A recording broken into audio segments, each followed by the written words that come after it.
Chapter 6. God-pleasing life in human society must precede God-pleasing life in silence and solitude. For those who are beginning the monastic life, Cenobitic monasteries are more suitable since they provide the wide scope for the practice of the commandments of the gospel. But even if you have entered a state-supported monastery, footnote, monasteries in the 19th and early 20th centuries of Russia were divided into state-funded and unfunded monastery. See Scott Kenworthy, The Heart of Russia, Trinity Sergius, Monasticism and Society after 1825.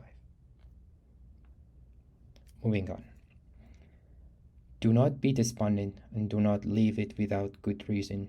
In a state-supported monastery, also make every effort to cultivate, refine, and educate yourself by the commandments of the gospel. There is a general rule that says that a monk must first train himself by the practice of the commandments in human society where spiritual activity is combined with bodily activity. Afterwards, when he has made sufficient progress, he may occupy himself exclusively with spiritual activity in solitude and silence, if he proves apt for it. Souls fit for solitude and silence are rare. A beginner cannot possibly bear purely spiritual activity. By means of spiritual activity, we enter the world of spirits, and that is just why experienced monks retire into solitude. In the world of spirits, it is fallen spirits that first meet a Christian, since he belongs to their company spiritually on account of the fall.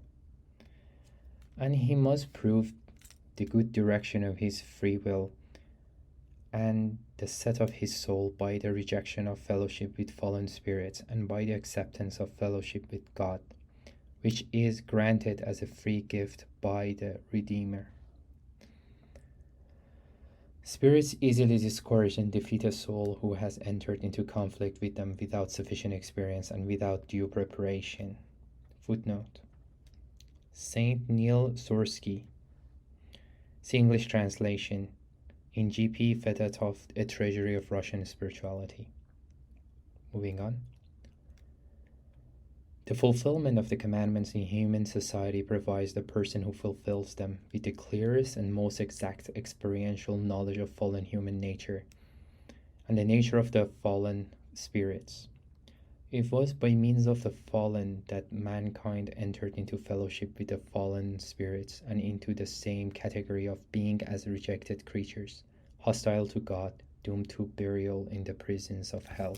The Holy Fathers declare that anyone who truly wants to be saved should first live with people and endure annoyances, slights, privations, and humiliations, and be freed from the influence of his feelings and senses, and only then go into complete solitude or silence. This our Lord Jesus Christ demonstrated even in his own case. For it was only after enduring all this that he finally mounted the Holy Cross, which means the mortification of the flesh and passions and holy and perfect peace.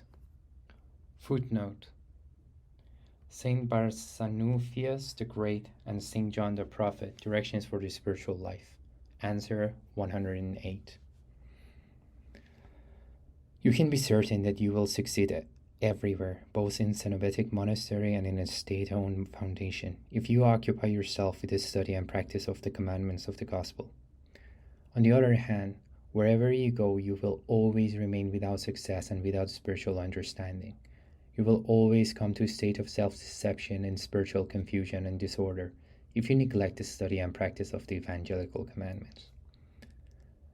Never cease studying the gospel till the end of your life. Do not think you know it enough. Even if you know it by heart, the Lord's commandments are exceedingly broad. Footnote. Psalm 118:96.